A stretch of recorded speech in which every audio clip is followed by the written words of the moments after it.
I was setting the last platter of roasted chicken on the dining room table when my phone buzzed. A quick glance at the screen showed it was my husband, Jalen. He should have been at the law firm working late. "Hello?" I answered, wiping my hands on a dish towel as I hit the call button. "Astra, we need to talk." Jalen's voice was as calm as if he were discussing tomorrow's weather. "Next week, on Wednesday, the whole family is heading to Palm Springs for a week. I've already booked the plane tickets and a vacation rental." My knuckles went white as I gripped the phone, a sudden, familiar tightness clenching in my chest. This was the third time. My voice, eerily composed in the calm before the storm, came out sounding unnaturally placid. "The whole family, you say? Your parents, your brother Marcus and his new girlfriend, your aunt and your cousin? That's 6 people." I forced a deliberately cheerful tone. "The rental you booked only has 3 bedrooms, and if there are too many of us, it'll be a hassle. So, you don't have to come." I took a deep breath, my eyes scanning the meticulously prepared meal on the table. 2 main dishes and a soup, all of Jalen's favorites. Now all that food, along with my hopes for a quiet dinner together, was destined for the garbage. "Oh, I see. Well, you all have a wonderful time." My voice sounded like a distant echo. "I knew you'd understand, Astra. You're the most accommodating person I know." I could hear his sigh of relief. "Oh, and while I'm gone, don't forget to water the flowers in the garden and my succulents." "Right. Okay." I hung up, standing frozen in place. The phone screen went black, a light extinguishing inside my heart. The third time. 3 years of marriage, and not once had I been invited on their annual family trip. The first time, the excuse was that I had just had a miscarriage, and a long trip would be too much for me. The second, my job was too demanding, and it would be hard to take time off. This year, he hadn't even bothered with a convincing excuse. I began to clear the table mechanically, scraping the untouched food into the trash. Suddenly my wrist trembled, and a plate slipped from my hands, shattering on the floor. The shards scattered across the tile. How they looked so much like me at that moment. A marriage that seemed brilliant on the outside, yet crumbled at the slightest touch. My phone buzzed again. It was the family group chat. A message from my mother-in-law. "Guys, we're doing Palm Springs again this year. We leave Wednesday, so don't forget the sunscreen. They say it's going to be hot." A flurry of celebratory emojis followed. I stared at the words. The whole family. My eyes welled up with tears. To them, I wasn't family. I was just a stranger, an unpaid housekeeper. I pulled out a family photo from last year's trip to San Diego. Jalen had his arm around his brother Marcus. My mother-in-law, in a flashy sundress, sat in the center, and my father-in-law, looking solemn, stood to the side. Next to them were his cousin and Marcus's girlfriend at the time. All 7 of them were beaming, with the blue ocean and palm trees in the background. That day, I was home alone with a high fever. I called Jalen, and he told me, "Take some Tylenol and get some rest. You'll be fine. We're on a boat, and the signal is bad. Gotta go." And he hung up. I sank to the floor, picking up the ceramic pieces one by one. I cut my finger, and blood welled up, but the physical pain was nothing compared to the ache in my soul. My phone rang again. It was my best friend, Serena, on a video call. I quickly wiped my eyes, put on a fake smile, and answered. "Serena? You wouldn't believe the angry client who came into the salon today." Serena's voice stopped abruptly. She squinted, bringing her face closer to the screen. "What's wrong with you? Your eyes are all red." "Nothing. I was cutting an onion and they started stinging." I tried to smile, but it didn't reach my eyes. "Don't lie to me. You think I've known you for more than 10 years for nothing?" Serena's brow furrowed. "What did that jerk Jalen do this time?" Under her piercing gaze, my armor crumbled. In a few hushed words, I explained everything, my voice dropping to a whisper. "I feel like I'm the one being made fun of." "You? It's Jalen and his family who are making fools of themselves. Astra, wake up. These people don't see you as family." I fell silent. Deep down, I already knew it. I just didn't want to admit it. 3 years ago, at our stunning wedding, Jalen had knelt and promised me happiness. The image was still vivid in my mind. How had we gotten here in the blink of an eye? Astra, Serena's voice suddenly turned serious. You remember you signed a prenup, right? I nodded. It was a month before the wedding. Jalen had suddenly proposed a prenuptial agreement, claiming it was a family tradition. Although it made me uncomfortable, I signed to prove I wasn't after his money. The house is in your name. That's clear property, right? It was a wedding gift from my parents. We registered it as a separate asset, only in my name. I frowned. Why do you ask? No reason, Serena hesitated. I just want you to take better care of yourself. Hey, since his family is going away next week, why don't you come and stay with me for a few days so you're not alone? I gently declined her offer. After we hung up, I stood by the living room window looking out at the manicured lawn Jalen had so carefully tended. We had bought this house when we got married.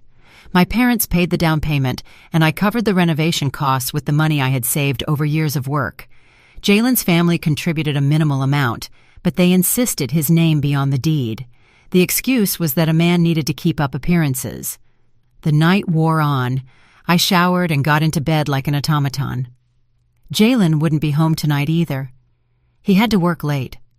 For the past 6 months, his extra hours had become more frequent, and I had stopped asking questions. Lying there, staring at the ceiling, a thought crossed my mind. Did I really want to continue this marriage? For the past 3 years, I had strived to be a good wife and an exemplary daughter-in-law.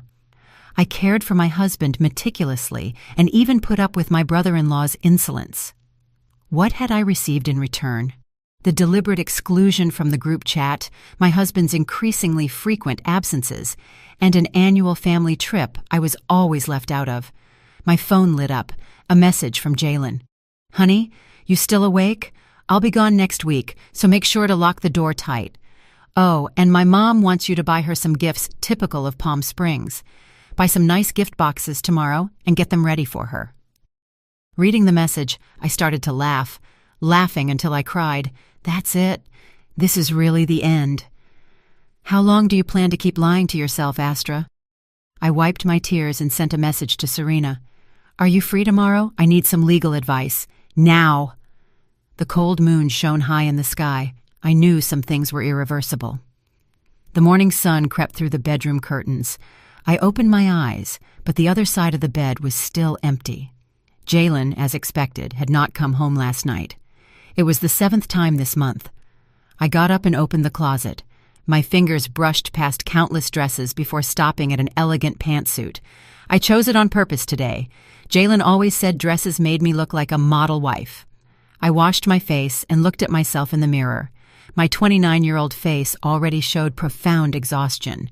The fine lines under my eyes and my dull skin were a testament to 3 years of a repressed life. I covered the traces of last night's crying with makeup. Ding-dong. The doorbell rang. Through the peephole, I saw Serena's signature short hair and sharp gaze. She was holding 2 coffees in a paper bag with the delicious smell of pastries. I knew you wouldn't have had breakfast. As soon as I opened the door, she put the food in my hands. I got you an Americano with a little milk and no sugar, and your favorite croissant. The rich aroma of the coffee comforted me. In this city, besides the barista, Serena was the only one who remembered my preferences. Jalen didn't even know I was allergic to peanuts. Last year, at a family gathering, he insisted on serving me a salad full of nuts, saying it was delicious. Tell me, what kind of legal advice do you need? Serena took her laptop out of her bag and got straight to the point.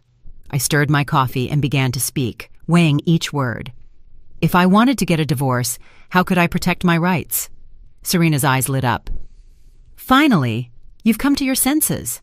She quickly opened several files. First, we need to clarify your financial situation. You said the house is in your name, right? Yes. It was a wedding gift from my parents.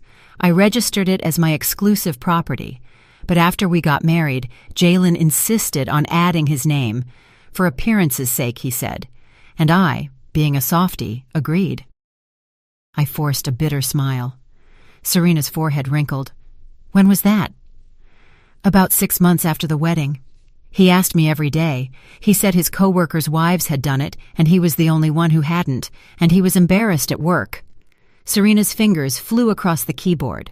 This is a bit complicated, but since it's a separate asset and you paid the down payment, that part and the appreciation belong to you. Who paid for the renovation? Mostly me. With the money I saved from work, about $70,000, Jalen's family contributed about $15,000. Do you have proof? Yes, I kept the renovation contract and all the receipts. Serena looked satisfied. The next thing is to gather evidence. Do you know exactly how much Jalen earns? The question left me blank. Jalen's income. Since we got married, we'd each managed our own money. He had given me an approximate figure, but I had never asked for the details. He earns about $100,000 a year. He gives me $100 a month for household expenses. The rest, we handle our own. Serena's eyebrows nearly met in the middle. What? You've been married for 3 years and you still have separate accounts? And I've been paying the mortgage on the house. My voice trailed off. Jalen said he had to invest his money, and his parents were getting older, so he had to have a cushion for medical expenses. Astra, Serena slammed her hand on the table. Don't you realize they're scamming you? That's not a normal marriage. My eyes filled with tears again. Even to me, it sounded ridiculous. To others, I was the woman who lived in a luxurious house and drove a high-end car. But the reality was, I had to think twice before buying a decent coat. Meanwhile, Jalen had gifted his mother a $20,000 gold bracelet without a second thought. We need to find out his financial situation, Serena said with a serious tone. Do you have access to his computer or documents? The office is always locked. He says he has confidential client information. Suddenly I remembered something. But I have an emergency key. I could go in when he's not there. Be careful. You can't let him find out, she warned me. The most important things are bank statements, investment records. And she paused. Do you have any proof of infidelity? My heart skipped a beat. Infidelity, a possibility I had tried to ignore with all my might, was finally coming to the surface. After Serena left, I stood in front of the office door with the key in my hand. When we got married, we promised to respect each other's privacy. Because of that, I had never entered his personal space without permission. Today, I had to break that rule.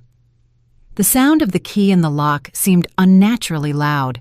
When I opened the door, a faint smell of men's cologne hit me. The office was impeccably tidy. The law books on the shelf were arranged by height, and there wasn't a speck of dust on the desk. I checked the drawers. In the top one, a few unimportant work documents. In the middle one, several photo albums. I opened them at random. They only had pictures of Jalen and his family, with only a few of the two of us together. The bottom drawer was locked. That anomaly only increased my suspicions. Looking around, my eyes fell on a small safe behind the bookshelf. Jalen had bought it last year to store important documents. I tried our anniversary date. Error. His birthday. Error. Finally, I entered his mother's birthday. The safe opened with a click. Inside, there was a stack of well-organized documents. On top of everything, a copy of the property deed. My heart went cold as I opened it. It was the deed to my house, but under the owner's section, it clearly stated Jalen Black and Astra Miller in a joint tenancy.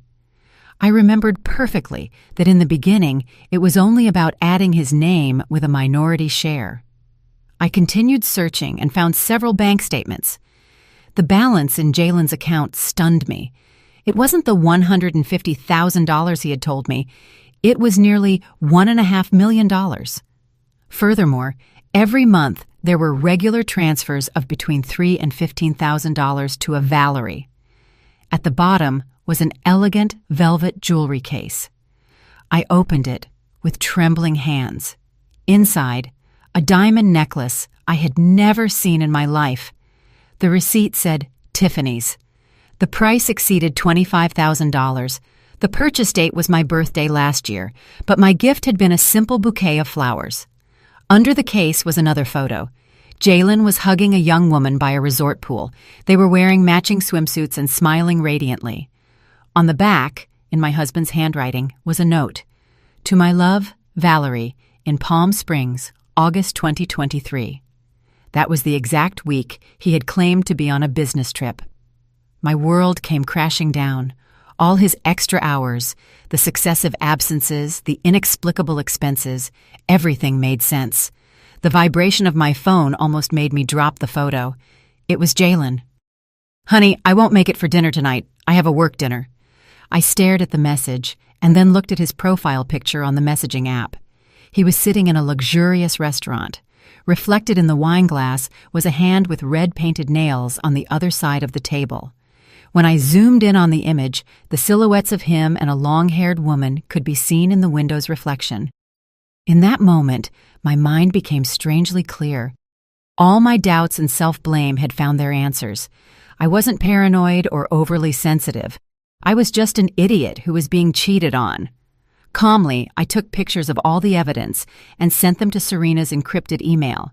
Then I put everything back in its place. I closed the safe and left the office. At 10 o'clock at night, Jalen came home smelling of alcohol. Sitting on the living room sofa, I watched him with an empty gaze as he stumbled to take off his shoes. "Honey, you're still awake?" He came over to kiss me, but I turned my head away. "You smell like perfume. I don't like it," I said in a flat voice.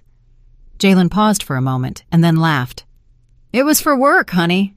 It must have rubbed off on me a little. Those clients wear really strong cologne." "Oh, really?" I looked him directly in the eyes. "Is that Valerie a client too?" Jalen's expression froze. His drunkenness seemed to vanish instantly. What are you talking about?" "Nothing." I stood up. "It just occurred to me. You must be exhausted, having to entertain that client so many times a month." Jalen's face went from red to white. "Astra, listen to me. I can explain." "You don't need to explain anything," I cut him off. "I'm tired. I'm going to sleep. I have to go buy those gift boxes for your mom tomorrow. You didn't forget, did you?" I turned around and went into the bedroom. Jalen was left alone in the living room with a completely bewildered expression. As I closed the door, I leaned against it. I heard his nervous footsteps outside and his voice whispering on the phone. He was undoubtedly calling Valerie to warn her. My phone lit up.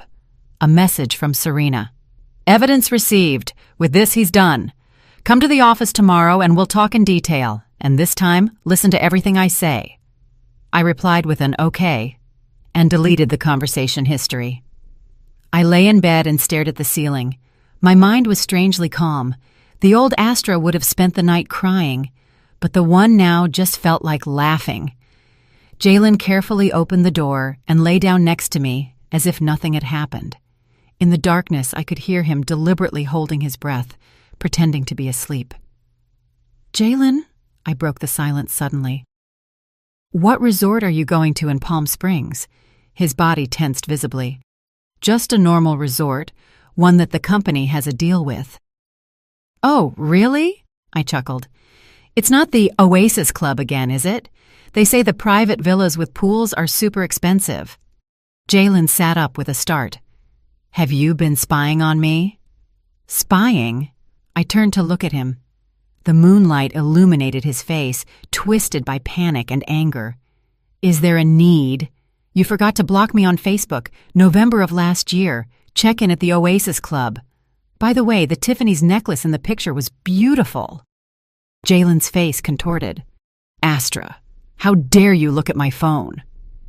"Compared to you cheating on me looking at your phone isn't a big deal, don't you think?"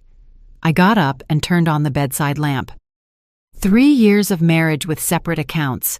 I've been an idiot, serving your whole family, and it turns out you had someone else on the side. Jalen, you really don't disappoint me." Jalen's face turned pale. Suddenly, he grabbed a pillow and threw it with all his might against the wall. "Stop it! Do you think I did it because I wanted to? I'm sick of seeing that long face of yours every day when I come home. Valerie is 100 times more affectionate than you. She knows how to make a man happy." I watched his mad outburst in silence. Suddenly, it all seemed so ridiculous. This was the man I had defied my parents for to marry, a coward who, after cheating, still had the audacity to blame others. "All right, let's get a divorce. I said lightly. "You can go with that, Valerie, and I'll live my life in peace." "Divorce?" Jalen burst out laughing as if he had heard the joke of the century. "In your dreams. Half of this house is mine. If you get a divorce, how are you going to live? Your measly salary won't even cover the mortgage."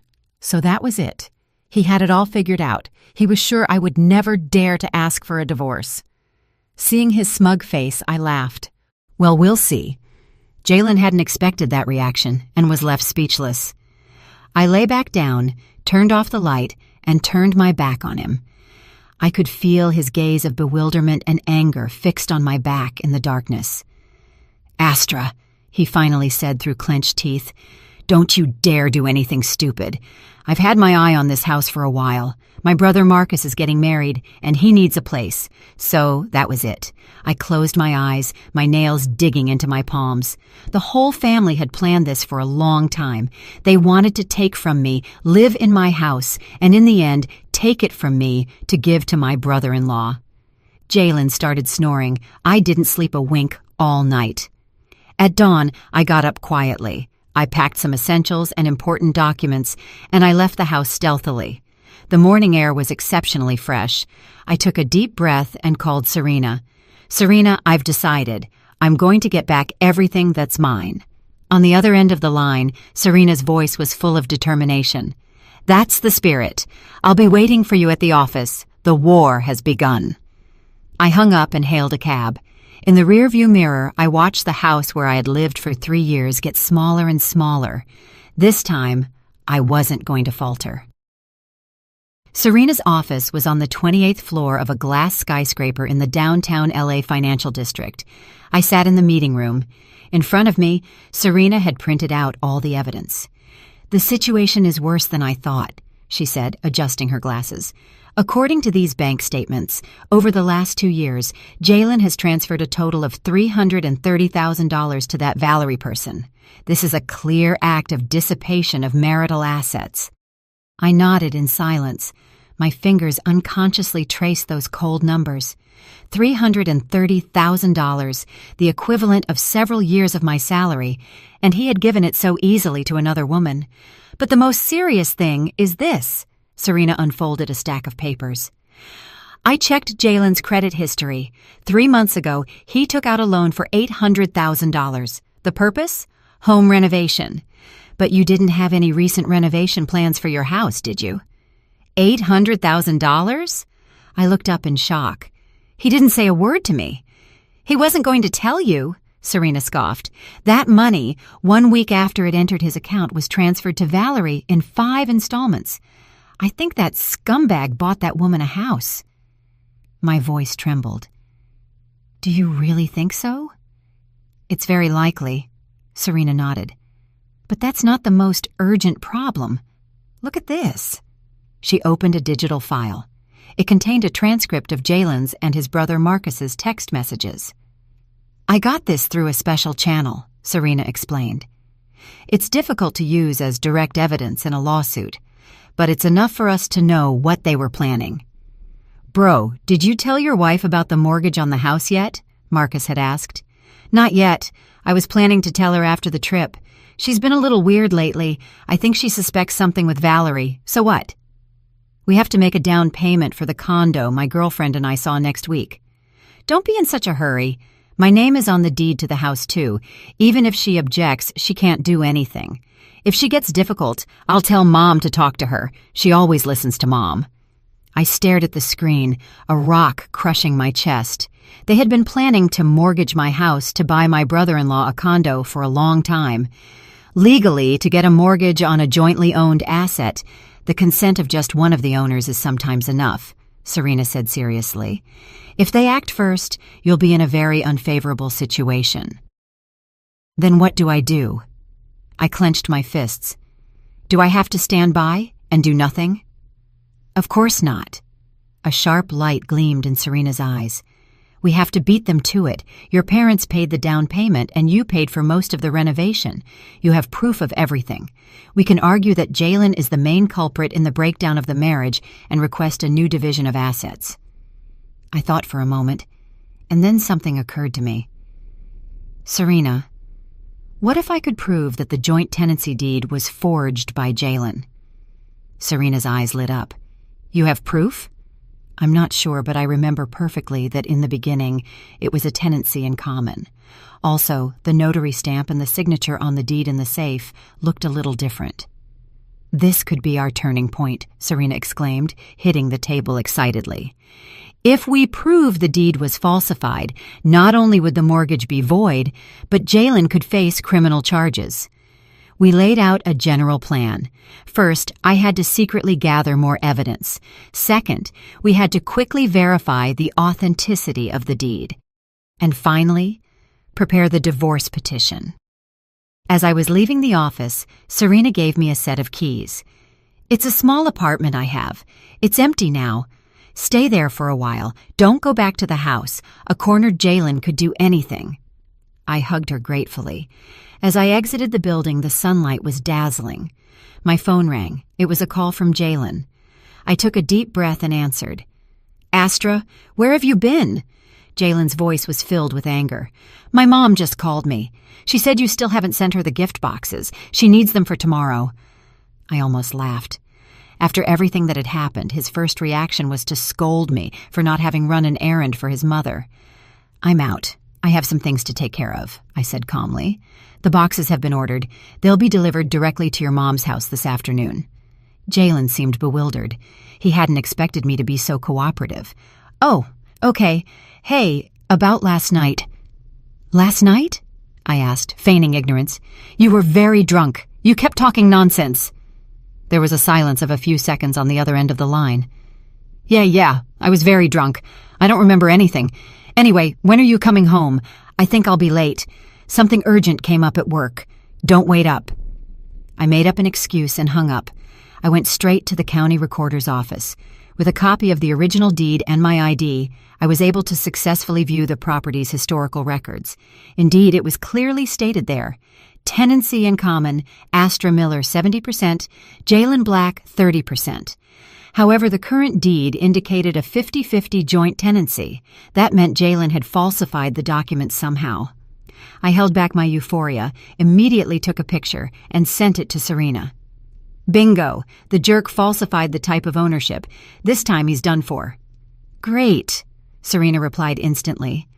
Now I needed to get the original of that falsified deed. It wouldn't be easy. Jalen would surely hide it carefully. I decided to take a risk and go back to the house one more time. At 4 p.m, I took advantage of Jalen being in a meeting at the office to go back. As soon as I opened the door, I knew something was wrong. The living room was in disarray, and the drawers of my vanity were wide open. Someone had been looking for something. I went upstairs quietly. I heard a noise in the office. Through the crack in the door, I saw Jalen, sweating profusely, rummaging through papers. He kept cursing under his breath. He had come home earlier than expected to look for the deed. I went back downstairs stealthily and closed the front door with a deliberate slam. "Honey, I'm home!"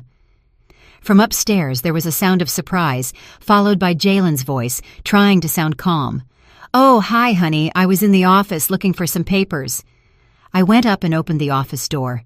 Jalen was standing by the desk, forcing a smile, but the beads of sweat on his forehead and his disheveled hair gave away his nervousness. "Why are you back so early?" I asked, feigning concern. "Oh, there wasn't much to do at the office. Hey, have you seen the house deed? I need some documents to apply for a loan at work." Just as I expected. Inside, I smiled coldly, but on the outside, I put on a bewildered expression. "It's not in the safe. I looked and it's not there," Jalen said nervously. "You didn't put it somewhere else, did you? Think carefully." I pretended to think and then said, "You know, last month, the Homeowners Association asked us to update the owner information. I took it to make a copy, and of course my mom has it. She said she wanted to see it, and I left it with her." Jalen's face went white as paper. "What? How could you give something so important to someone else?" "My mom is someone else?" I shot back. "Besides, my name is on the deed too. What's the problem with my own family having it?" Jalen was speechless. A vein throbbed on his forehead. "Go get it right now. I need it urgently for work." My mom left on a trip. She won't be back until next month, I said, blinking innocently. Are you in such a hurry? Then get the loan with the condo you have in your name. Jalen had a small condo in his name as a separate asset that he rented out. Of course, he didn't want to touch his own property. Forget it, I'll find another way, he snapped irritably. Suddenly, he remembered something. Hey, do you really not remember anything I said last night? You said a lot of things. You talked about Valerie, about Palm Springs, about a necklace. I watched as his face hardened, and then I laughed. I'm kidding. You didn't say anything. You slept like a log. Jalen's face, a picture of relief, was priceless. He came closer to hug me. Honey, I've been so busy lately, and I've neglected you.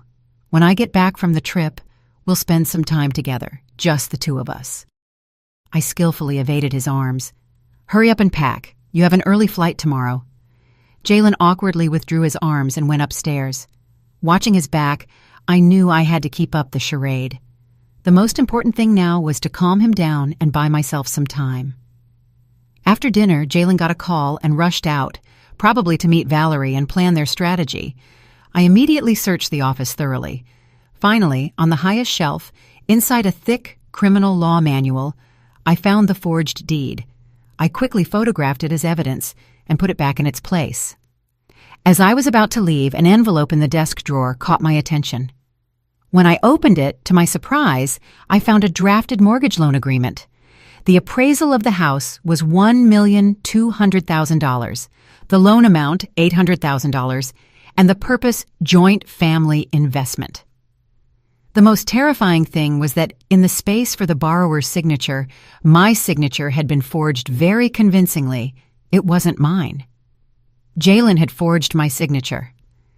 With trembling hands, I photographed all the evidence and carefully put them back where they belonged. Just as I was about to leave the office, my phone rang. It was my mother-in-law. Astra, her voice was still arrogant. The gift boxes are arriving tomorrow, right? They have to be the good ones with gold details. Don't mess it up. Yes, Mom, don't worry. Everything is ready, I replied, repressing my nausea. She continued with her orders. While we're on vacation, don't forget to water the plants at home once a week. Jalen's succulents are very expensive. Oh, and I have some pickles in the fridge that I made. They'll be ready next week, so take them out and put them in the sun to dry. I responded with monosyllabic replies while looking at the clock. It was already 10 o'clock at night. Jalen still hadn't returned. I decided not to wait any longer. I packed some clothes and important documents and left the house for Serena's apartment. On the way, I called my parents and explained the situation in broad strokes. Contrary to what I expected, my dad didn't scold me for not listening to him. On the contrary, he said firmly, "Honey, whatever decision you make, your family will always be on your side. We gave you that house. Don't let that man's family take it from you." On the other end of the line, I heard my mom crying. "My poor girl. How could you go through all this without telling us?" After I hung up, I finally broke down. I cried uncontrollably in the back seat of the taxi. I wasn't fighting alone. My pride had just prevented me from showing my vulnerability to my family. Serena's apartment was small but cozy. I took a hot shower and, lying in bed, reviewed my findings. Jalen's crimes were becoming more and more evident. Infidelity, concealment of assets, and falsification of documents and a signature on a contract. Any of them was enough for him to pay a high price in court. My phone lit up. A text message from Jalen. "Honey, an unexpected business trip came up. I'll be gone for a few days. I'll meet the family directly in Palm Springs. We'll talk about the house when I get back." I smiled disdainfully and didn't reply. I went on Facebook and saw that Valerie had posted something new. "Thanks for coming. Best gift ever." The attached photo showed a Tiffany's bracelet and a man's hand. The watch on that man's wrist was the one I had given Jalen for his birthday last year. Calmly, I took a screenshot, saved it, and turned off my phone. Tomorrow the war would enter a new phase, and this time there would be no mercy. The morning light filtered through the thin curtains. When I opened my eyes, it took me a few seconds to realize where I was. Serena's apartment was small, but I had slept better than I had in the last 3 years. I had 3 missed calls on my phone, all from Jalen, and a text message. "Why aren't you answering? I'm getting on the plane. Lock the front door." I smiled contemptuously and blocked his number and all his profiles. I got up and opened the fridge. A workaholic, Serena's fridge was empty except for some water bottles and an expired yogurt. After showering, I made myself a coffee, turned on my laptop, and started planning. Last night, Serena had sent me a detailed list of actions. The first was to secure my personal assets. I logged into my online banking and checked all my accounts. Luckily, my salary was deposited into an account Jalen didn't know about. In the last 3 years, I had managed to save nearly $60,000. In our joint account, there were $35,000 in savings. In theory, we were each entitled to half. I smiled bitterly. Jalen had already sent his mistress more than $300,000. I called the bank and, citing possible suspicious activity, temporarily froze the joint account. This way, Jalen couldn't take out any money during his trip. The next thing was the most important: the house. Following Serena's advice, I had to report the deed as lost and quickly request a duplicate, but first, I had to make sure Jalen couldn't interfere.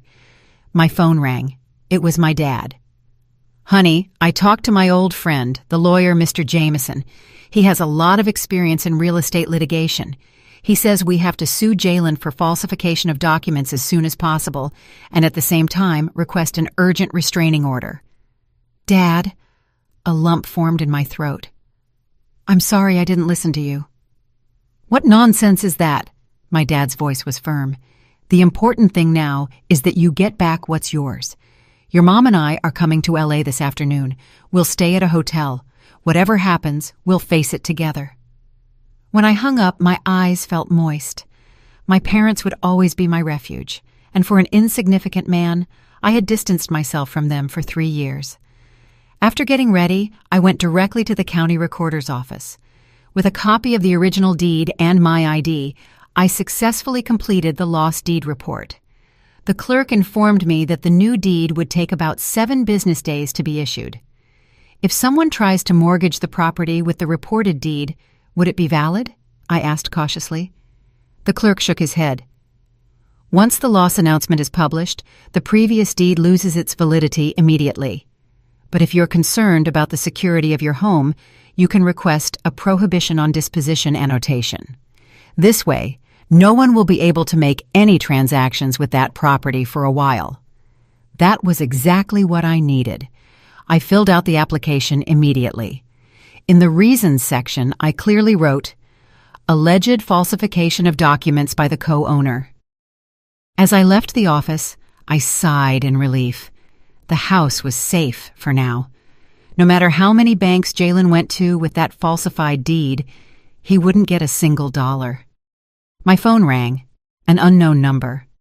When I answered, a voice introduced herself as the real estate agent from Sun Realty. "Is this Ms. Astra Miller? I'm calling about the listing for your house.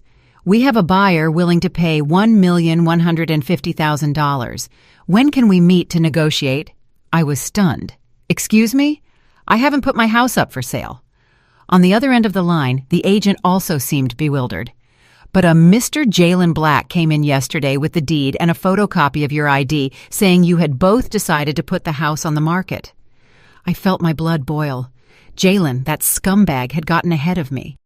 "Listen to me carefully, Ms. Agent," I said, holding back my rage. "That listing is fraudulent. The deed has been reported as lost, and a new one is being issued. If your agency proceeds with this transaction without following legal procedures, be prepared to receive a lawsuit from my lawyers." I hung up and immediately called Serena. When she heard about it, she was furious. "That Jalen is a complete jerk.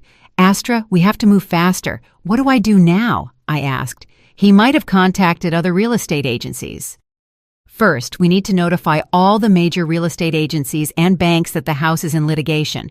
Second, we need to sue Jalen immediately for falsification of a public document and a signature. And finally," Serena paused, "what if you sell the house?" Sell it? The idea surprised me. I had put so much effort into that house, from the blueprints to choosing the materials. Every corner had my touch. But thinking about it, what was the point of living there, facing unpleasant memories every day? "I'll sell it," I said firmly, "but after I regain full ownership." "Good decision," Serena nodded. "Hey, your parents just arrived. Mr. Jameson wants to meet with us this afternoon." At 3 o'clock, I met with my parents and Mr. Jameson in a hotel meeting room. When my mom saw me, she hugged me tightly, her eyes teary. "You're so thin." Mr. Jameson was an intelligent-looking, middle-aged man. He meticulously reviewed all the evidence I had collected, nodding constantly. "The evidence is very solid. Mr. Black's behavior clearly constitutes a crime of falsification of a private document and fraud. He could face up to 3 years in prison." "Prison?" I shook my head. "I just want to get a quick divorce and get my assets back. I don't want to take this to the criminal courts. Despite everything, it's been 3 years." Mr. Jameson understood my position and nodded. "Then we'll focus on the civil path. According to the civil code, the fact that Mr. Black has cohabitated with another person as if they were his spouse and has donated a large amount of money during the marriage is a serious cause for divorce. In the division of assets, he could receive a smaller share or even nothing." We agreed on the legal strategy. First, we would request a restraining order to freeze Jalen's assets. Then we would file the divorce petition, requesting the redistribution of the house's ownership and compensation for the marital assets Jalen had dissipated. "There's one more problem," Mr. Jameson said, adjusting his glasses. "Do you know where Mr. Black is currently? The court needs to notify him of the lawsuit." I opened my phone and went into the family group chat. Although I had the notifications silenced, I could see the photos they were uploading. The most recent one was a family photo on a beach in Palm Springs. Jalen was hugging Valerie by the waist, smiling radiantly. The caption read, "Family photo, only missing the daughter-in-law." My hands were trembling so much I could barely hold the phone. So that was it. Jalen's family trip was planned from the beginning to take Valerie, and I, his legal wife, had been completely excluded. "They're at the Oasis Club in Palm Springs," I said calmly, handing my phone to Mr. Jameson. The photo showed the time and location. Mr. Jameson photographed the evidence and asked me, "Ms. Miller, when do you plan to retrieve your things from the house?" "I'm going to go get everything today," I said with determination. If Jalen dared to take his mistress on a trip, passing her off as his family, I no longer had to keep up appearances for him. When I returned to the house, I started systematically packing my belongings. The books from my college years in the office, the clothes and shoes from the walk-in closet, the dishes I had so carefully chosen in the kitchen. 3 years of marriage had accumulated a lot of things. As I was packing, the doorbell rang. Through the peephole, I saw an unknown woman with a folder in her hand. "Is this the residence of Mr. Jalen Black?" she asked politely. "I'm an account manager from ABC Bank. Mr. Black asked me to pick up some documents." An employee from the bank. Jalen's reaction had been faster than I thought. I opened the door, but didn't let her in. "What documents?" "Mr. Black told me you were already aware. The property deed to the house and your original ID." Her gaze scanned the inside of the house over my shoulder. I almost laughed out of anger. Jalen, from a distance, was sending a bank employee to my house to try and take the documents. "I'm sorry, but I don't know anything about that," I said coldly. "And the deed isn't here." The woman looked bewildered. "But Mr. Black—" "It doesn't matter what he told you," I interrupted her. "I suggest you check the latest public notices from the county recorder's office. This house is currently in litigation, and any bank that grants a mortgage on it will have to face the legal consequences." Her expression changed, and she left in a hurry. I closed the door and immediately sent an email to the credit departments of the major banks, officially informing them that the house was in litigation and that any loan application on this asset would be void. At dusk, I finished packing all my things. The moving truck parked at the door. The movers began to load the boxes. I took one last look at the place I once called home. I didn't feel a single ounce of nostalgia. Wait, something occurred to me. I went back to the bedroom and took a small box from the nightstand. Inside were a pair of pearl earrings, the only keepsake I had left from my maternal grandmother.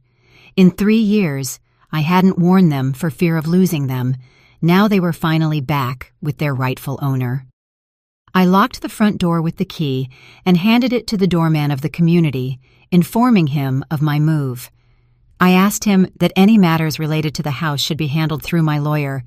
The doorman had known me since the day I moved in.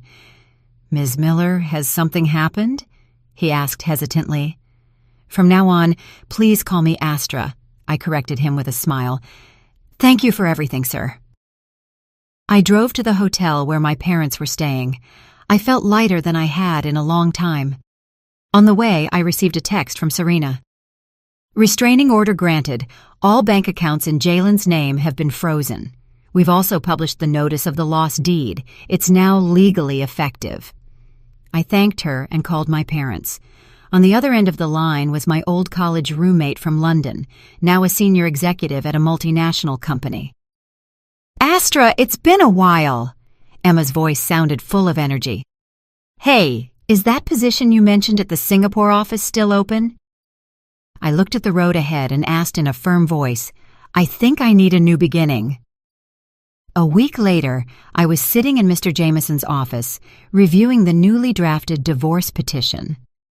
The document detailed the serious reasons attributable to Jalen: cohabitation with another person, falsification of documents, dissipation of marital assets. Each point was backed by solid evidence. "The court has accepted the petition. The notification will be sent urgently to the hotel in Palm Springs where Mr. Black is staying," Mr. Jameson said, handing me another stack of papers. "This is the restraining order. All bank accounts, stocks, and real estate in Mr. Black's name have been seized." I nodded and turned to the last page. Jalen's reaction was more violent than I had imagined. The same day he received the court notification, he tried to fly back from Palm Springs, but with his credit cards blocked, he couldn't even buy a plane ticket. In the end, he had to ask his brother for money. "He should be in LA by now," Mr. Jameson warned me. "Do you think you need to lay low for a while?" "No," I shook my head. "The time has come for me to face him face to face." Just as I finished speaking, my phone started ringing frantically. Jalen's name flashed on the screen. It was the umpteenth number he had used since I blocked him. I pressed the call button and put him on speakerphone. "Astra, have you gone crazy?" Jalen's yell echoed in the office. "How dare you sue me and freeze my accounts?" "Mr. Black," I said calmly, "I ask you to watch your words. My lawyer is recording this conversation." There was a noticeable pause on the other end. Then his tone softened. "Astra, honey, do we really have to do this? We can sit down and talk things out calmly." I smiled disdainfully. "When you forged the deed and my signature on the mortgage contract, why didn't you think to talk to me about it? When you took your mistress on a trip, passing her off as your family, why didn't you think to talk?" "It's all a misunderstanding," Jalen hurried to explain. "Valerie is just a distant cousin. The family photo was a joke, and the deed could have been a mistake by the county clerk. We can go and correct it." "Mr. Black," I cut off his clumsy lies, "I'll see you in court." And I hung up. Mr. Jameson nodded in approval. "Well handled. Now he'll go all in. We need to be prepared." Indeed, less than half an hour later, I received an urgent message from Serena. Jalen went to the house with his parents. They're at the doorman's booth, making a scene to get him to change the lock. Mr. Jameson and I headed there immediately. From a distance, we could already hear my mother-in-law's shrill voice. "My son is the owner of this house. Why won't you let him in? Did that woman bribe you, doorman?" The doorman looked very flustered. "Ma'am, Ms. Miller filed a formal report for a lost deed, and a new one is being issued. Legally, at this moment, she is the only one with a right to the house." "That's ridiculous," my father-in-law shouted, hitting the counter. "Half of that house belongs to my son. Who does that Astra think she is, not letting him into his own home?" I took a deep breath, opened the door, and walked in. "Father-in-law, mother-in-law, it's been a while. How was the trip to Palm Springs? That family photo turned out beautiful." The three of them turned around in unison. Their faces were a sight to behold. Jalen's face was purple like a plum, and my mother-in-law looked like she wanted to eat me alive. "Astra!" My mother-in-law lunged at me, trying to grab my neck.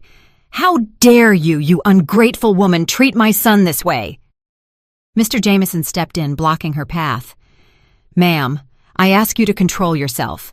Assaulting a person is a crime. We are recording the entire situation." My mother-in-law's hand froze in midair. She turned pale and withdrew it. Well, so now you're bringing lawyers to confront your in-laws," Jalen said, pushing his mother aside and grinding his teeth. "What exactly do you want?" "It's very simple." I looked him directly in the eyes.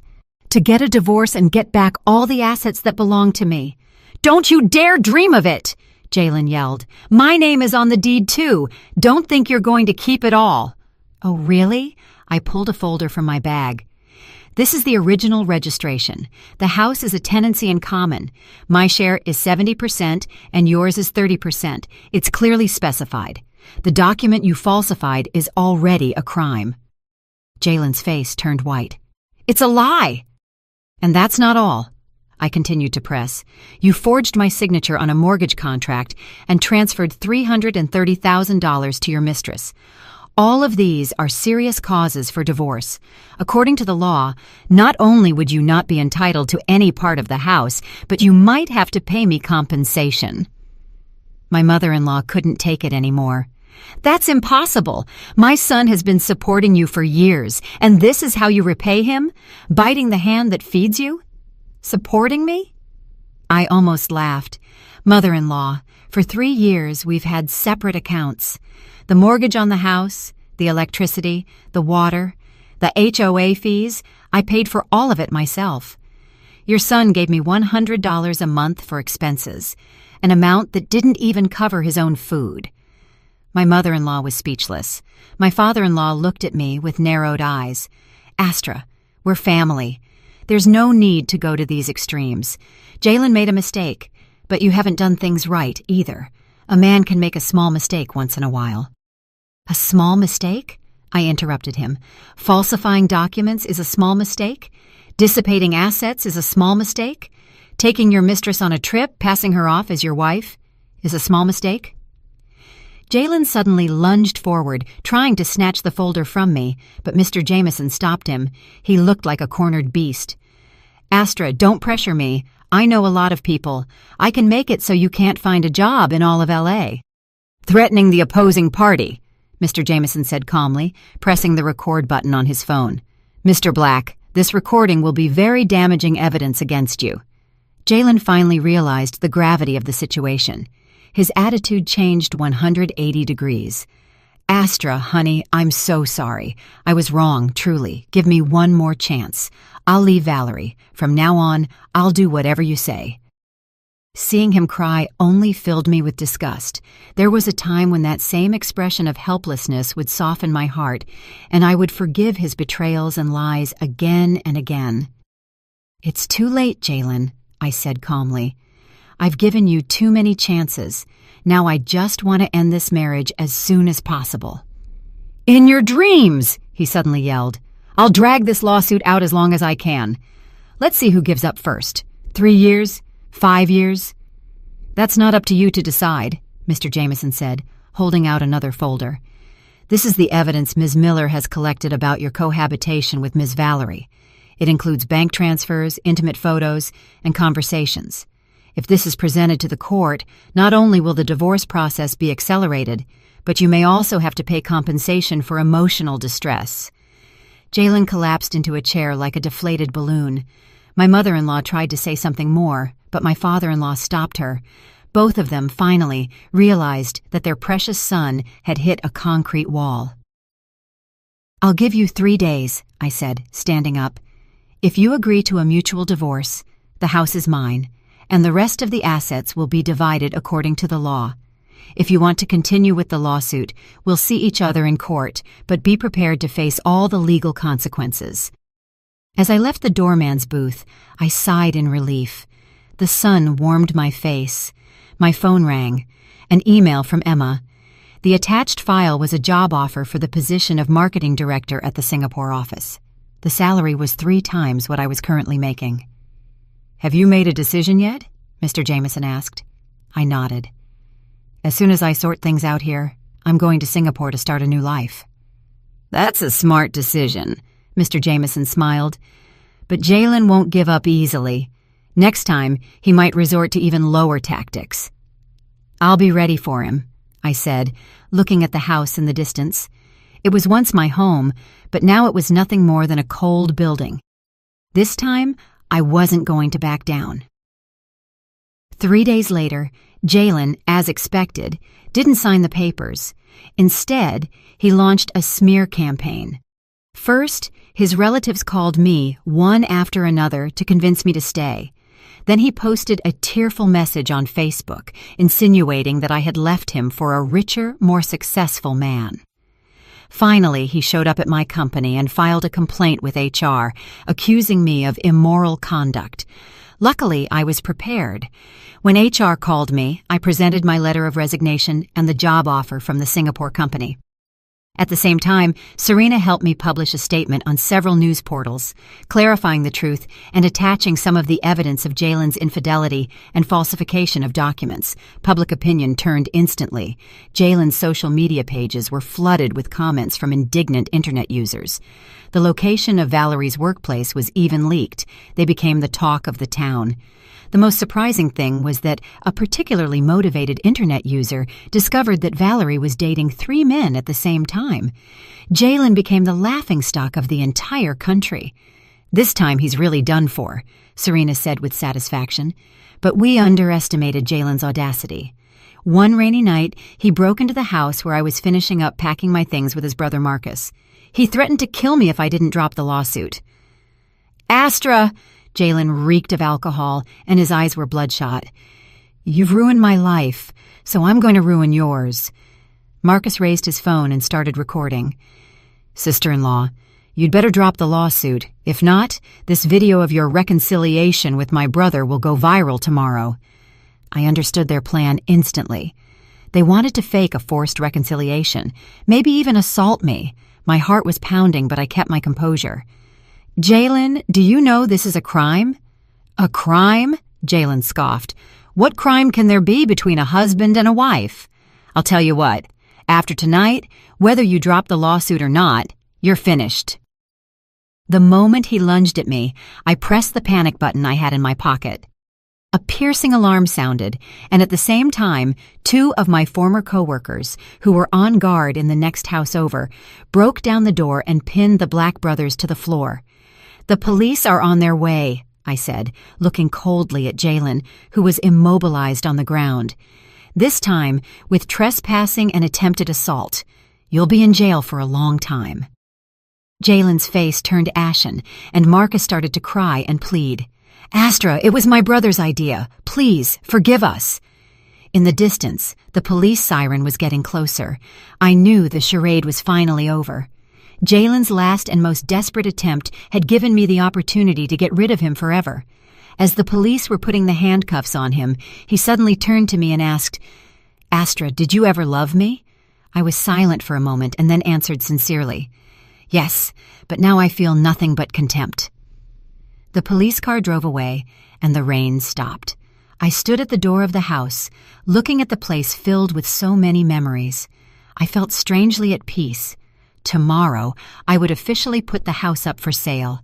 Next week, the first divorce hearing would take place, and in a month, I would be in Singapore, starting a completely new life. My phone rang, a text message from my mom.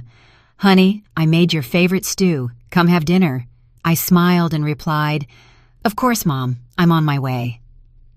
A star shone in the night sky. I knew it was my guide, showing me the way forward. The day before the first divorce hearing, I received a call from the police. Jalen, during his trip to Palm Springs, had used the falsified deed to get a loan of $120,000 from a small financial company. Now, the company had discovered the forgery and had reported him. "Ms. Miller, you are one of the victims in this case. We need your cooperation in the investigation." The officer's voice was serious and respectful. I hung up and immediately called Mr. Jameson. When he heard about it, he couldn't help but laugh. This Jalen has dug his own grave. With a falsification of a public document of that amount, he faces a prison sentence of at least 3 years. Prison? I asked. It's very likely, Mr. Jameson said with certainty. And this benefits us immensely in the divorce trial. The judge will recognize Jalen's serious culpability, and the division of assets will undoubtedly be in your favor. I should have been happy, but I felt a strange mixture of emotions. It was ironic that 3 years of marriage would end this way. On the day of the trial, the courtrooms were filled with journalists. Since my story had gone viral, the case had become a topic of media interest.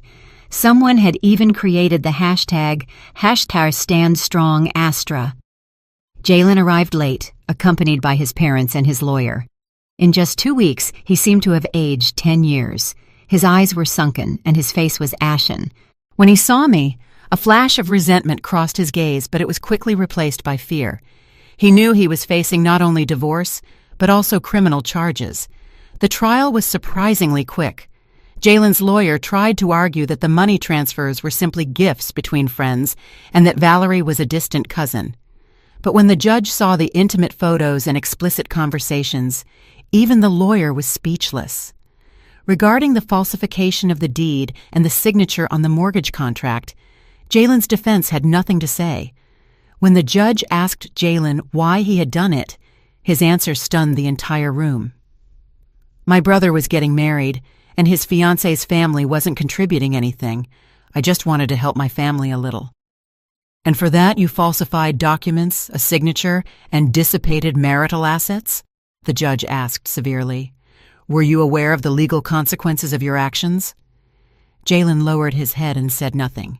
His mother, in the courtroom, broke down crying until a bailiff escorted her out. During a recess, Jalen suddenly approached me. Astra, for the 3 years we were married, couldn't you drop the lawsuit? I'll give you back the house. I don't want the money. It's too late, Jalen. I looked at him calmly. I gave you a chance. You chose the worst path yourself. You want to destroy me? He yelled, his eyes bloodshot. If I go to jail, my life will be over. You brought this on yourself, I said. I turned around and stopped looking at him. The final verdict far exceeded my expectations. The judge granted the divorce. The house was fully awarded to me.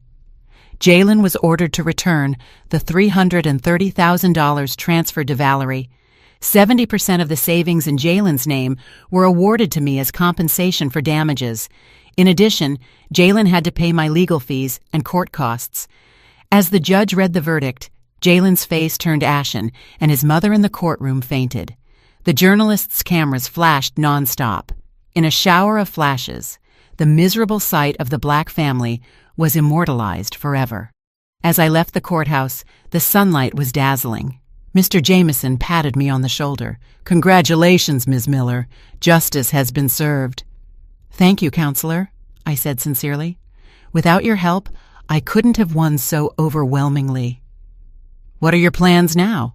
What will you do with the house? I'll sell it, I said without hesitation. I've already put it in the hands of a real estate agency. Next week, I'm going to Singapore to start my new job. As a marketing director? That's a smart decision. Oh, do you plan to proceed with the criminal case against Mr. Black? I thought for a moment. I don't want to have any more dealings with him. If he admits his guilt and returns the assets, I can drop the charges, but what the law decides is up to the law. Understood. I'll take care of the rest of the paperwork, Mr. Jameson said as he bid me farewell. I wish you the best in your new life in Singapore. When I returned to the apartment I had temporarily rented, I started packing. 3 years of marriage, and in the end, I was only taking 2 suitcases with me. My phone kept ringing with congratulatory messages from my friends. I thanked everyone and turned off my phone. I enjoyed that rare moment of silence. That night, Serena came to celebrate with a bottle of champagne. Wow, that scumbag Jalen is broke. What satisfaction. We toasted. The bubbles dissolved on my tongue with a sweet taste. Suddenly, Serena became serious. Honestly, Astra, For these 3 years, my biggest worry has been you. I saw how you were losing yourself, how you were no longer the person you used to be. I know, I gripped my glass. Sometimes I wonder how I could have been so stupid. There were so many signs. Why did I insist on ignoring them? Because of love, silly, Serena sighed. Love is blind, but luckily, you finally woke up. The next morning, I received a call from the real estate agency. The house had sold for $1,250,000, $100,000 above the market price. The buyer was a single mother who liked the proximity to schools and the style of the renovation. The buyer wants to close as soon as possible. Would that work for you? The agent asked cautiously. No problem, I said. We can do the paperwork tomorrow. As I hung up, I felt a great sense of relief. That house, full of bad memories, was finally going to be a part of my past. The signing of the deed was very quick. After I signed the last document, the buyer, an elegant middle-aged woman, took my hand. Astra, I've seen the news. You're very brave. This house, in my hands, will be filled with love and laughter. My eyes welled up a little. Thank you. That's exactly what this house needed. As I left the notary's office, I decided to go back to the house one last time. The new owner was moving in the next day, so no one would be there now. I pushed the familiar door open and walked in. In the empty rooms, only my footsteps echoed. The sun streamed through the large windows, painting golden stripes on the floor. I walked through the rooms slowly. Memories came to me like a tide. The living room. Once, Jalen had thrown the table because he didn't like the food I had made. The office. He spent whole nights working, when in reality he was on video calls with Valerie. The bedroom. Sometimes, drunk, he would force me to fulfill my marital duties. But there were also good times. The kitchen. Once, I prepared a big party for my parents. The patio. I drank wine with my friends, and we talked until the early hours of the morning. The garden, the roses I planted, bloomed every year. Goodbye, I said, in a low voice, closing the door softly. This time, I didn't look back. As I left the community, I ran into Marcus, Jalen's brother, at the entrance. He looked gaunt. When he saw me, he was surprised, and then ran toward me. Sister-in-law, Astra, he stammered. Could you lend me some money? My brother has been arrested. My fiancé's family broke off the engagement, and my mom is in the hospital with high blood pressure. I couldn't believe my ears. The Black family still had the nerve to ask me for money. Marcus, I said calmly, do you know that your brother forged my signature to mortgage the house to buy that condo for you two? His expression changed. I didn't know where the money came from. You and your family are incredible, I said sarcastically. That your brother is in jail, that your mom is in the hospital, and that your wedding was canceled is karma. I suggest you worry about your own problems. With that, I turned and left. Marcus behind me yelled in rage. Astra, you're a cold and ruthless woman. My brother was blind to marry someone like you. I didn't turn around. I just waved my hand in a final farewell. Back at the apartment, I finished packing. The HR department of the Singapore company had sent me a welcome guide and tips for finding accommodation. Emma had also prepared a detailed list of things I would need. A new life was calling me, a life bright and full of hope. That night, my mom video called me. My dad, next to her, kept asking questions.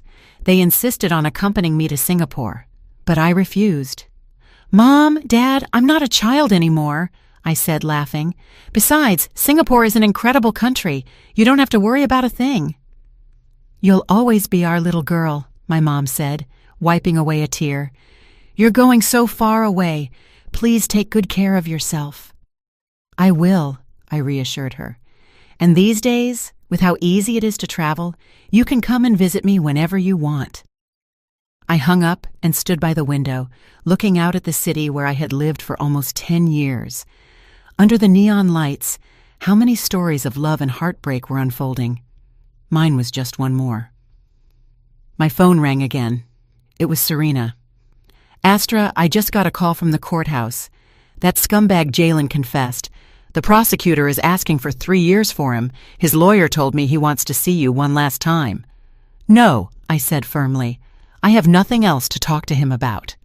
"I know," Serena laughed. "You have your tickets? Do you want me to come with you to the airport?" "Tomorrow at 3 in the afternoon. You don't have to come. You know I hate goodbyes. Have a good trip." Suddenly, Serena's voice cracked. "Call me often and don't forget your friends when you get a new boyfriend." "What are you talking about? You're my best friend." A lump formed in my throat. "As soon as I get settled, I'll invite you to Singapore." The night went on.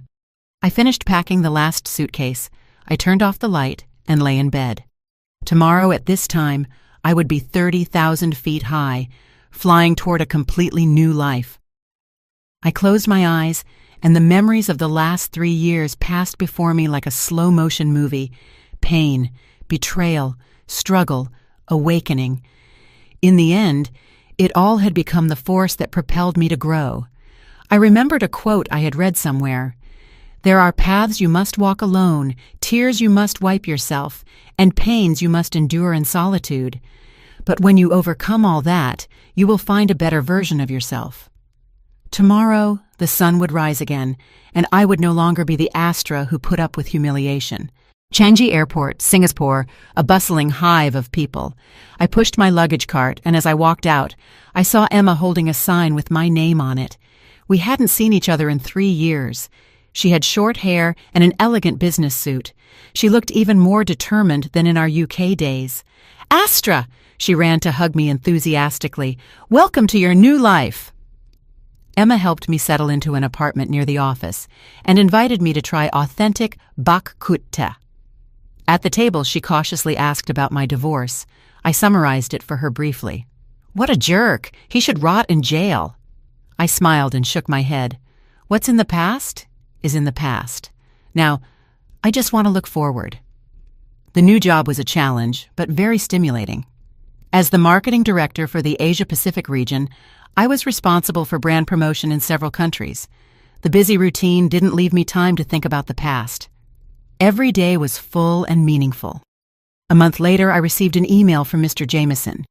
Jalen had been sentenced to 3 years in prison for falsification of a public document and fraud. At the same time, the court had executed the divorce decree. The savings in Jalen's name were transferred to my account. Valerie was also ordered to return part of the money. The email included a clipping from the crime section of a national newspaper with the headline, "Wife's Blitz Divorce After Husband's Deed Forgery Scam." In the photo, Jalen was surrounded by journalists, looking pathetic. I calmly closed the email. I felt nothing. On the weekend, I attended a yacht party in Marina Bay, organized by the company. The night view of Singapore was a spectacle of lights. My coworkers were toasting cheerfully. Jackson, the senior marketing director, approached me with a glass of champagne. "Astra, I heard you left an important position in Spain to come to Singapore. You are very brave." I smiled without saying anything. He didn't know I hadn't come for my career, but to escape a past I didn't want to go back to. 3 months passed, and I had fully adapted to the pace of life in Singapore. The work was going smoothly, and I had made new friends. Sometimes I would post photos of Singaporean food and landscapes on Instagram. Serena was always the first to like and comment, "I'm so jealous." One Tuesday morning, while I was preparing the quarterly report, my phone rang, an unknown number with an LA area code. "Hello?" I hesitated for a moment before answering. "Is this Astra Miller?" a weak female voice said. My phone almost fell from my hand. It was my ex-mother-in-law. How had she gotten my new number? "I'm Jalen's mother." "What do you want?" I asked coldly. "Astra," her voice cracked. "I was wrong. Everything that happened was my fault. Please forgive my Jalen. He's already been sick twice in jail. The doctor says if he keeps going like this—" "Ma'am," I interrupted her. "First, you are not my mother. Second, if Jalen is in jail, it's because he brought it on himself. And finally, don't contact me again." "How can you be so cruel?" Her voice became shrill. "You were husband and wife.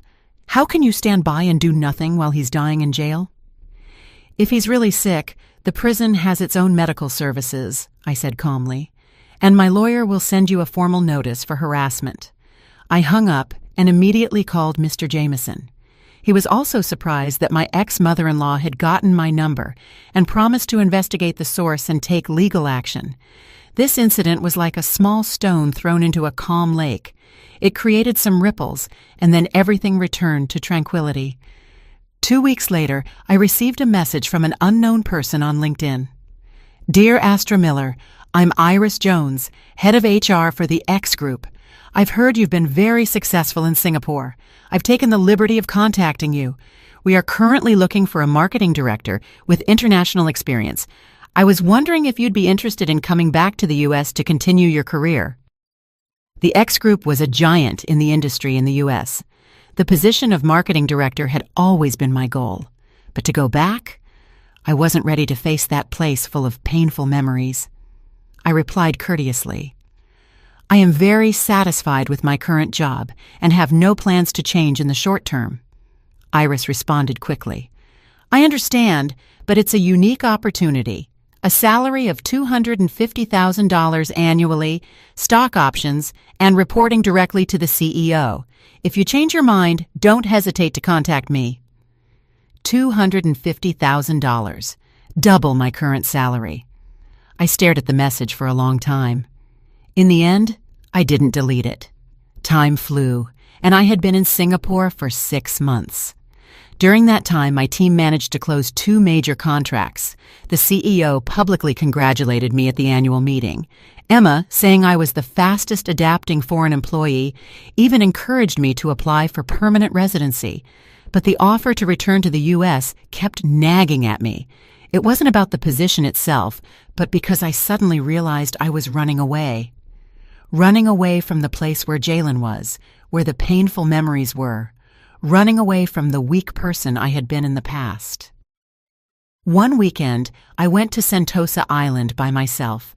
Sitting on the white sand, looking at the blue ocean, I suddenly understood that true detachment isn't running away, but having the ability to face things and still choose not to look back. That night, I wrote to Iris, expressing my interest in talking more. At the same time, I contacted Mr. Jameson to ask if, in case I returned, Jalen and his family could harass me. Mr. Black is still serving his sentence. He has at least 2 years left before he gets out, he replied. His parents, after my firm's warning, won't dare to bother you. Besides, your reputation in the U.S. is very good. Many women consider you an example of a woman fighting against domestic abuse. An example? I smiled bitterly. I was just a normal woman who, when cornered, had fought back. The interviews with the X Group went very well.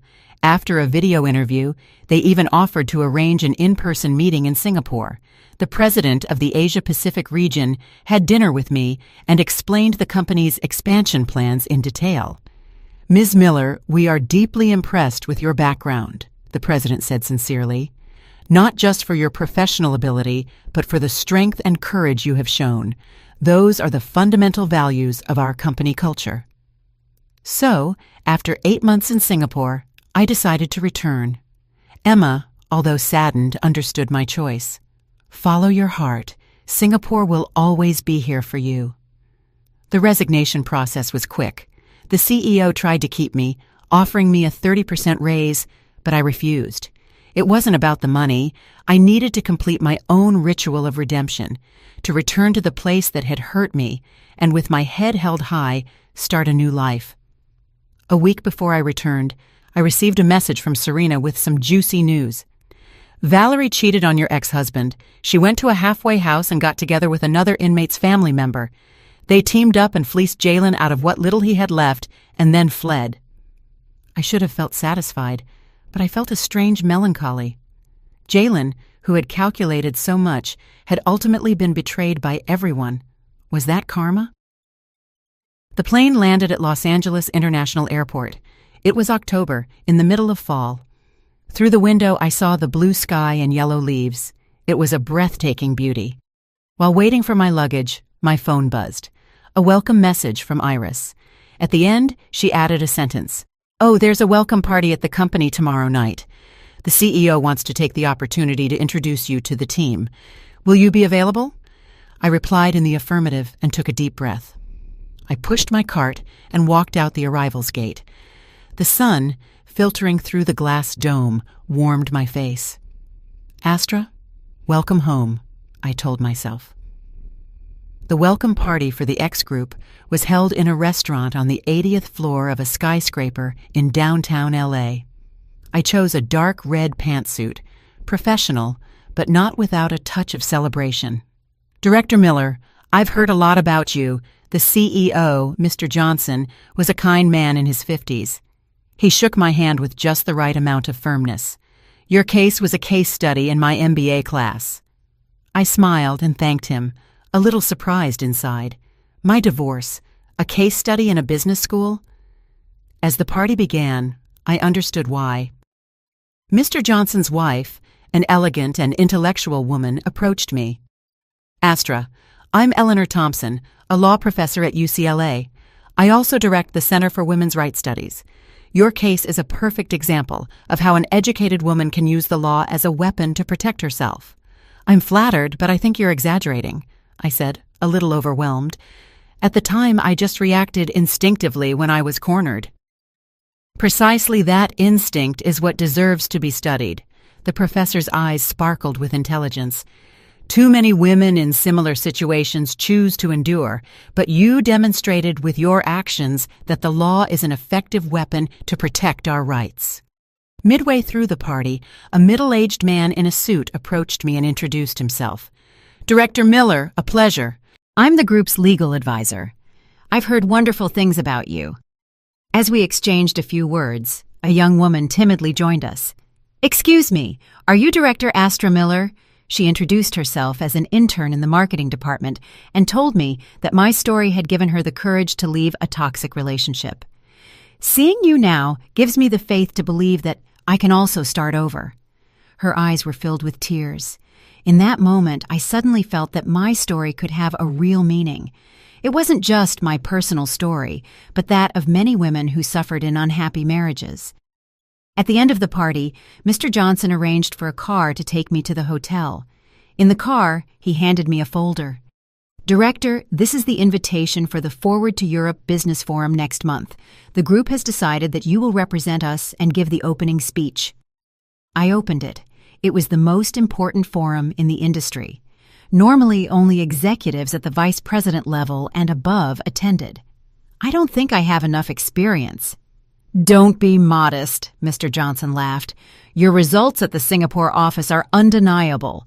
Besides," he added, with a meaningful tone, "your personal experience fits perfectly with this year's forum theme, the reinvention of leadership in times of change." Back at the hotel, I couldn't sleep. Through the window, I saw the spectacular LA night, a different kind of splendor than Singapore's. In just 1 year, my life had completely changed, from being a disrespected wife to a senior executive at a multinational company, from being a victim who put up with humiliation to being an example who inspired others.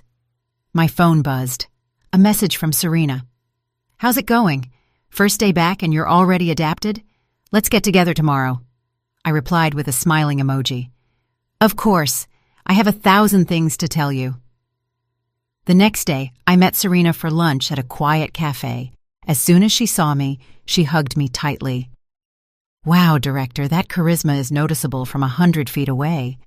I laughed and gently hit her shoulder. "Stop with the nonsense and tell me how your promotion to partner is going." "Don't even get me started," Serena waved her hand. "The old-timers still say I'm too young, but," she lowered her voice conspiratorially, "I just landed a big case. Jalen's mother sued Valerie for the restitution of assets." "What?" I almost spit out my coffee. "What kind of soap opera is this now?"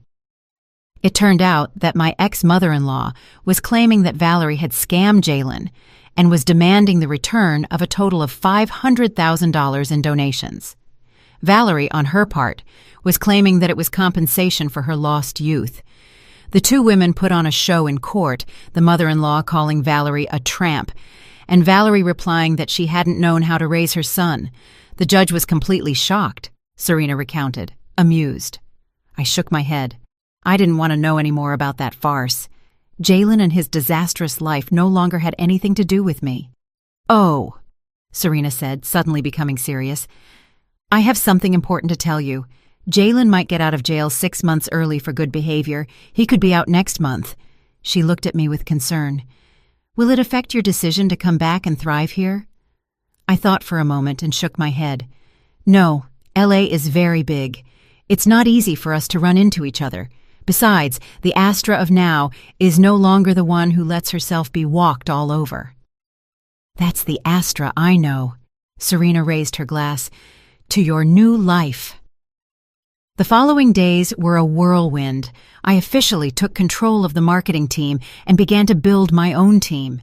I revised the speech for the Forward to Europe Business Forum over and over until it was perfect. The day of the forum, I chose a royal blue tailored suit. Professional, but not without femininity. Standing in front of the mirror, I almost didn't recognize the person looking back at me, confident, imposing, with a look full of conviction. Next, on the topic of the reinvention of leadership in times of crisis, please welcome the marketing director of the X Group, Astra Miller. Amidst applause, I walked up to the podium. Under the spotlights, I couldn't see the faces of the audience very well, but that comforted me. A year ago, I found myself in the biggest crisis of my life. My voice was clear and firm. My marriage had broken down. My trust had crumbled, and my own value had been completely denied. I shared how, in the midst of that crisis, I had rediscovered myself, how I had transformed pain into the strength to grow. At the end of my speech, I said, "True leadership doesn't lie in controlling others, but in controlling our own lives. When we have the courage to face our deepest fears, we discover our greatest strength. Thank you." The entire auditorium stood up and applauded. Afterwards, attendees surrounded me to exchange business cards. Among them were heavyweights in the industry. Mr. Johnson, in the distance, gave me a thumbs up. His face reflected the joy of having discovered a treasure. In the car back to the company, I received a message from an unknown number. "Astra, I got out of jail. I heard you're doing very well. Congratulations. Could we see each other one more time? I have so many things to tell you." It was Jalen. My fingers hesitated over the screen. Finally, I deleted the message and blocked the number. There is no need to retrace our steps or reconnect with the people we left behind. The video of my speech at the forum went viral and brought me some unexpected opportunities. First, interview requests from several economic magazines. Then, an invitation to participate as a commentator on a television show. Finally, a publishing house contacted me to propose writing a book about female leadership. "Director, you've become the company's star," my young assistant said, smiling. "Reception says you've been receiving a lot of flowers from admirers lately." I shook my head and asked her to tell the reception to reject all gifts from unknown sources. Fame is a double-edged sword, and I knew that very well. One Friday afternoon, while I was reviewing the quarterly report, Iris knocked on my door.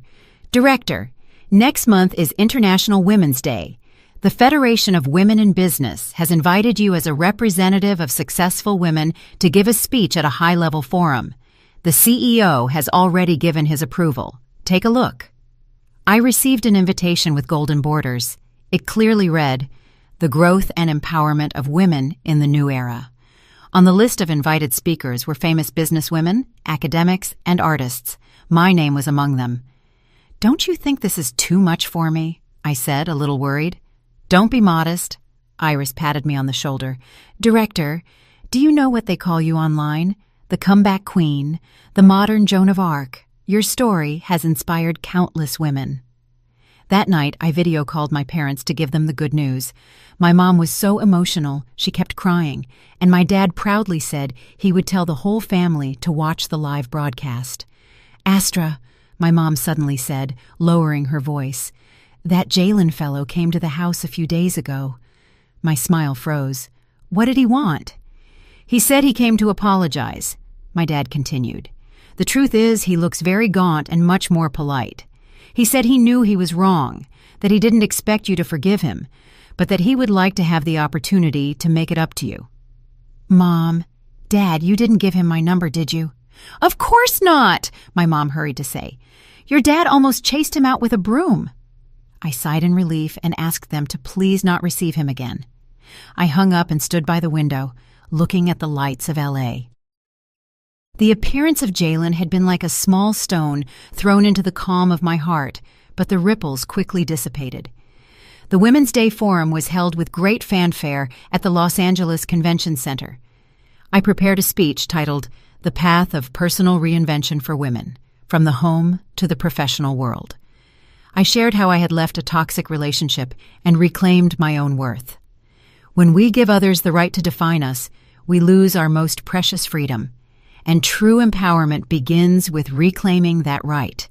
My voice resonated in the hall. Divorce is not terrible.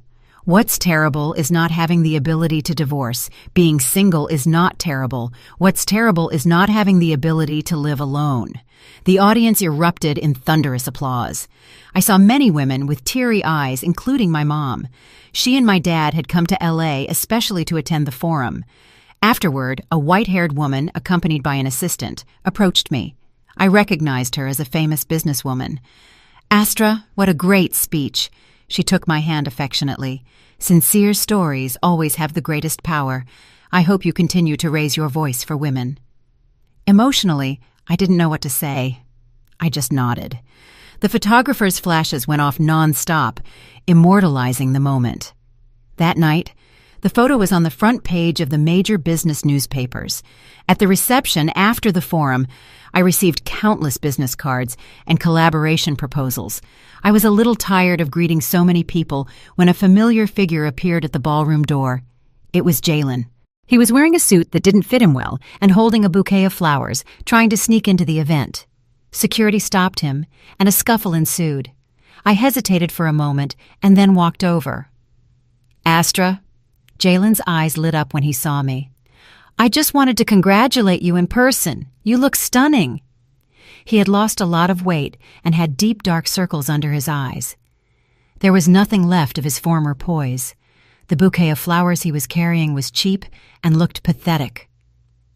"Jalen," I said calmly, "please leave." "I know I don't have the right to see you," his voice cracked. "I was really wrong. Valerie ran away with all my money. My mom had a heart attack from the shock and is in the hospital. And I've lost my job. It's my karma." Seeing him cry didn't evoke any emotion in me. The wound of the past was so deep that I no longer had the strength to even hate him. "Let's leave the past behind," I said. "I wish you the best, but don't come looking for me again." Jalen suddenly knelt. "Give me one more chance." "Security," I turned and called. "Please escort this gentleman out." 2 security guards grabbed Jalen by the arms and dragged him outside. He struggled, yelling as he turned to look at me. "Astra, you're a ruthless woman after all we've been through." Everyone in the ballroom turned to look and whispered. I composed myself, raised my head, and returned to the event. My mom greeted me with a worried look. I hugged her gently. "Mom, I'm fine." After that night, Jalen never appeared in my life again. Some said he had gone to the South to work in construction, others that he had gone back to his hometown to take care of his sick mother. Whatever the case, it was no longer my business. The success of the forum continued for some time. My followers on LinkedIn skyrocketed, and every day I received hundreds of messages of inquiries and collaboration proposals. The company took the opportunity to appoint me director of the newly created Center for the Development of Female Leadership and granted me an additional package of stock options. With the arrival of spring, I bought an apartment in L.A. The day of the signing, I made sure the deed was solely in my name. In the empty apartment, I made a video call to Serena to toast virtually. "Wow, director, now you're a true winner," Serena said on the other side of the screen, biting into an apple. "But what about love? Any news?" "My work is my love," I laughed, changing the subject. "Hey, and your promotion to partner?" "Thanks to you, I got it," Serena raised her glass triumphantly. Now the old-timers at the firm call me counselor, with all due respect." We toasted through the screen, celebrating our respective successes. I hung up and went out onto the balcony. The April air of LA was filled with the scent of lilacs. In the distance, the skyscrapers of downtown could be seen. The lights shone like a galaxy. A year ago, I was still the Astra, trapped in an unhappy marriage. Today, I had transformed into a butterfly, living a life I had never dared to dream of before. My phone rang. An email from the editor of the publishing house. He had sent me the revised manuscript. My memoirs, titled Rebirth, were about to be published at the end of the year. The editor suggested I add a chapter on how to build healthy relationships. "Because," he wrote in the email, "many readers will wonder if, after everything you've been through, you still believe in love." I sat at the desk, opened my laptop, and on a blank page, I wrote a line. "I believe in love, but I believe more in myself. True security never comes from another's promise, but from self-confidence." Outside, a crescent moon rose silently, painting the world with silver.